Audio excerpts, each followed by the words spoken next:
Okay, let's unpack this. Today, we're diving into something really fascinating. A blend of old and new.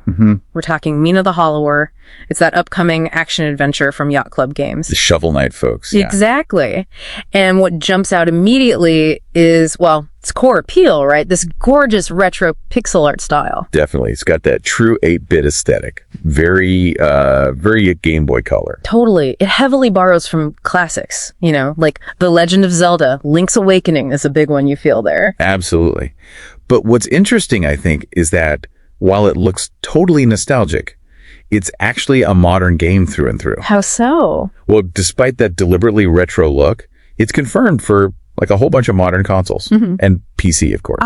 Okay. So it's not just some niche retro thing. It's widely accessible. Exactly. You get the old school vibe, but you can play it on your PS5 or whatever, not just an emulator. Right. That's a really key point. And it kind of sets up what we want to dig into today, doesn't it? Yeah. How Yacht Club Games is trying to blend that nostalgia, that charm, with a really contemporary gaming experience. Seamlessly, hopefully. Yeah, seamless is the word. Like true cross-generational playability. So, what are the platforms? You mentioned a bunch. Oh, yeah. It's pretty comprehensive. Yeah. We're talking PlayStation 5, PlayStation 4, Okay. Xbox Series X and S, Xbox One, Nintendo Switch. And interestingly, the Nintendo Switch 2 as well. Whoa. So future-proofed a bit there, too. Seems like it. They've And PC via Steam, actually. It's a massive list. That is huge. And the big question, when can we actually get our hands on it? Mark your calendars. The official date they've given is October 31st, 2025. Halloween 2025. Nice. That broad reach, though, it really shows they're aiming for, well, everyone who might be interested. Definitely speaks to their commitment, yeah. Accessibility seems key. But like you said, it's not just about playing something that looks old on new machines. It's a modern game. Right. So how does that actually, manifest for the player? What are those deeper things bridging the gap beyond just the look? Well, it's way more than just skin deep. That Game Boy Color vibe is strong, sure, but Mina isn't actually held back by those old hardware limits. Like what, for example? Okay, so think frame rate. It runs at a smooth 60 frames per second everywhere. Oh, wow. Okay, that's not very 8-bit. Not at all. That was a luxury back then. Yeah. But it allows for incredibly precise platforming and combat. Modern responsiveness. So you get the pixel look, but the feel is totally contemporary. Exactly. It's not just retro. It's maybe retro perfected. Taking the best bits and enhancing them. Plus widescreen visuals too. Widescreen, how does that work with pixel art? Carefully designed, it seems, to feel expansive but still keep that pixel integrity. Doesn't betray the classic look. Interesting. So it's like reimagining what that era could have been technologically. Sort of, yeah. Are there specific gameplay things, maybe from Link's Awakening or similar games that they've evolved? Absolutely. You still get that sense of discovery, the dungeon design feel. Yeah.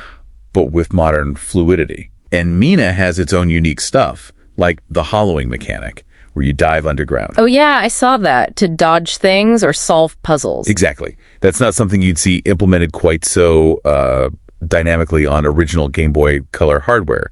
It adds this layer of strategy that feels fresh. But still fits the style. Totally. Fits right in with that top-down adventure framework, but pushes it a bit. Without losing the soul, Yeah, that sounds like a smart way to innovate. And what about the sound? Audio is huge for these retro-inspired games. Oh, definitely. And they haven't skimped there either. The soundtrack is by Jake Kaufman. From Shovel Knight, of course. The very same. Yeah. And it's described as an electrifying MSX-style soundtrack. MSX, that's a specific choice, different from NES or Game Boy. Right. It uses an emulation of the MSX's PSG sound chip.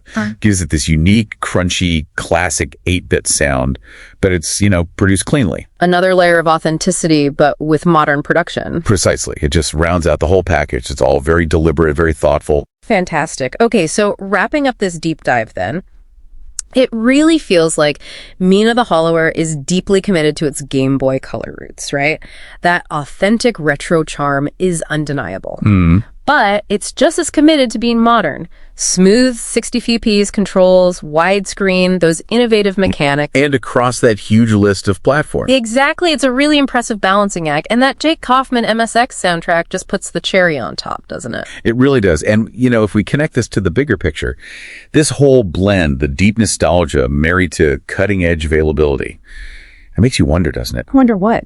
Is the real future of gaming maybe less about chasing pure graphical power and more about revisiting and enhancing these classic aesthetics, finding new ways to experience the past. That's a deep thought. So maybe for you, our curious listener, something to think about is what other classic gaming styles deserve this kind of modern deep dive treatment? Yeah, and what specific modern features would you want to see paired with them? Food for thought.